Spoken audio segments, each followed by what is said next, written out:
Good morning and welcome back to the channel. Wednesday the 1st of January 2025 and we're on the move again. Got a couple of miles to do today, 3 locks, get some water and then move on a little bit more. Hope you all had a very good Christmas and that you're not too hungover today after your New Year's Eve celebrations. I had a quiet one, spent Christmas at my daughter's with my grandson and had a good time.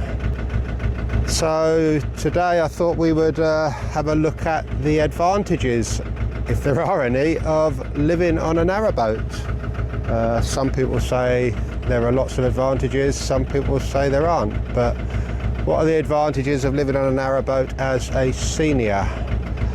Well, firstly, one of the biggest things is the freedom and flexibility it gives you. You can wake up in the morning in a different part of the country. You can move whenever you want to. If you're a continual cruiser like me, you have to move every 14 days, but you don't have to wait the 14 days. You can move whenever you want. So you're not stuck to any one place as a continual cruiser. If you were in a marina, and obviously that would be slightly different, but remember there's over 2,500 miles of canal and river in the UK, so the flexibility of moving along those whenever you want to is one of the benefits. Being connected to nature is a benefit of living on a narrowboat. As you can see, we're outdoors. Not a bad day today. It is a little bit chilly and a little bit windy, about 3-4 degrees. But I'm looking over to my right hand side. On this side you can see Ivinghoe Beacon, you can see Dunstable Downs, you can see the birds, see the ducks on the water, the occasional swan. The dogs are out here with me on the back deck enjoying being out and about. So the connection to nature is one of the benefits of living on a narrowboat. One of the biggest benefits that I've found with living on a narrowboat is my health has changed. Health and well-being is both my mental and my physical health have changed. I've been 3 years, January 2022 was when I moved onto this boat, so just coming up for 3 years now of living on it, and my health has definitely improved from when I was living in a house. Being out in the fresh air on a daily basis has helped with my respiratory. I used to always suffer with chest infections, normally twice a year, normally just before Christmas, around about November time, and normally January, February time. I'm not saying I haven't had it. I had it 2 years ago, where I had it once and had to go to the doctors to get some antibiotics. That's the only way I could get rid of it, and it normally lasts for a couple of weeks. But touch wood, if I can find any, is I haven't had any respiratory problems for nearly 18 months now and haven't had a recurrence. I always feel healthier, wake up in the morning feeling better, don't have that early morning cough that you sometimes get when you're older and elderlier. I don't get the aches and pains in my joints that I sometimes used to get. I'm not saying I don't get them. I'll get the odd twinge in the back now and again, but certainly don't get them as much as I used to. So yeah, the slower pace of life definitely helps with your health and well-being. One of the benefits of living on a 36-foot narrowboat is the simplicity and the minimalism. No way do I have the amount of possessions that I used to have when I lived in a house. Obviously I wouldn't be able to fit them all on the boat. I don't have a storage locker like some people do. Everything that I own apart from my car is on this boat. So, downsizing, one of the biggest things you have to do when you move onto a boat is you have to downsize. You have to decide what you want to keep and what you don't need. And I have everything I need on this boat to live a nice, healthy, comfortable lifestyle. I think we sometimes collect stuff through habit. We store it away, or we have it, and we don't necessarily need it, and you certainly don't need lots of things on a narrowboat. So minimalist living is one of the benefits. As I mentioned in a couple of videos ago when I did the cost of livings on a narrowboat, it is a very cost-effective way of living. I don't have any mooring fees because I don't live in a marina. I pay a continual cruiser's license, which is cheaper than having a mooring fee. Yes, I do pay for things like diesel and gas. I don't pay for water because that comes as part of your license fee. I do pay a license fee every year, just under £1,000. I think it's due to go up this year to just over £1,000. But compared to living in a house, it is far, far cheaper. I have much more expendable money than I ever did have, and the cost of living is much more beneficial for living on the water. As you can see, I've come indoors. It was getting a little bit windy out there and the boat was being blown all over the place, and I was coming up to a lock, so I thought I'd end the video out there and come indoors to finish off what I see as the advantages of living on a narrowboat. An advantage of being out in nature and being on the water is the community spirit out here. When you're on the canal, not only do you chat to other boaters, but you chat to people that are walking by. You chat to almost anybody.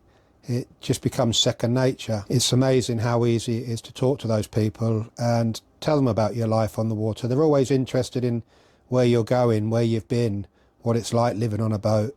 And passing on that knowledge, to me, is a privilege.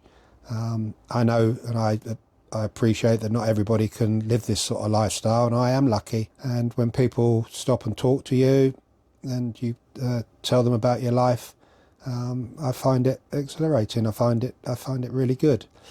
So the community, not only just people walking by, but the boating community, if you ever have a problem and you need help and advice, I can almost guarantee that at some stage somebody will stop and give you help. It's happened to me in the past. In my first year, I broke down on this boat, had water in the diesel, which got through to the engine. The boat stopped working, had to push myself with the barge pole towards the side of the bank. A boat that was following me noticed what had happened, saw all the white smoke coming out of the engine, and they stopped and asked if I was okay. And they offered to tow me along the canal about 3 or 4 miles to the nearest marina. I went down through a couple of locks and they towed me down, and on the marina there was a boat engineer who sorted my boat out for me. Never really happens. If you break down in a car at the side of the road, how many cars will stop and tow you to the nearest garage, or people walking by push you along the road or whatever. The boating community is a very friendly one. Not everybody, I agree. There are some people that don't give you the time of day. I don't know if that's just because I'm down in the London area. It seems to be a thing around London, and I can say that because I'm born and bred in this area, born and bred in Hertfordshire, and I have lived up north. I lived in Hull for 8 years prior to moving to Spain, and there is definitely a difference between the attitude of people up there to the people down here in the London area. And I find that the boating community even in this area and up north is very similar. We all live a very similar lifestyle, particularly people that are continual cruisers, people that live on their boats and continually cruise. They will help anybody because they will know that if they need help, they will get it as well. So the community spirit is very good, and to me is an advantage. If I lived in a house, I wouldn't. Another example, before I moved into Spain, I worked 3 days a week. I worked Tuesday, Wednesday, Thursday. So I had a Friday, Saturday, Sunday and a Monday off every week. Did that for 2 years prior to moving to Spain. And on occasions when I went home, I used to work a 6 till 2, 6 a.m. to 2 p.m. on those 3 days. And sometimes getting home at 2 o'clock on the Thursday, I could potentially go the whole weekend, those 4 days, we're not seeing anybody until 6 o'clock that following Tuesday. Now, yes, I know that's down to me not getting out, but you do get out with dogs, but you just walk past people. Nobody stops and talks to you. You go shopping, you just say hello, and you converse with the person on the till. But it's not the same as when you're out and about in the boating community. People do stop and talk to you. Boats passing by, always friendly, always wave, always say hello to you. So, to me, that is an advantage of living on a boat. So there are some of the advantages that I see of living on a narrowboat. And as I mentioned before, there are other boaters that do videos, that have YouTube channels, that have put videos out about their advantages, that they see them. So it'd be worth you having a look to see, if you're interested in boating, as to what they see the advantages are. Now, it's not all sunshine and roses. There are disadvantages, and the next video that I do will be what I see as the disadvantages. But some of those disadvantages can actually be turned into advantages. So if you're new to boating and it's something that you're considering, it's worth looking at both the advantages and the disadvantages and weighing up whether it is the life that you want to live. To me, like I say, I live healthier, I eat better, I sleep better, my mental state is better than it ever was before. I enjoy being out in nature, I enjoy the flexibility, and to be honest with you, I wouldn't have it any other way now. Yes, there will come a time when I've got to decide what's going to happen. Will I be fit enough to live on a boat? 66 at the moment, 67 in August this year, so still got plenty of life in me at the moment. So I don't see any reason for giving up this lifestyle, and when the day comes that I have to decide, then we'll cross that bridge when it comes to it. I hope this video has been helpful to you. I appreciate all the comments that I get on my videos. I appreciate all those people that have subscribed. Just going into my 10th week, and it's blown away by the amount of people that have subscribed, the amount of hours that people have been watching my videos. I know they're not for everybody, and I appreciate that.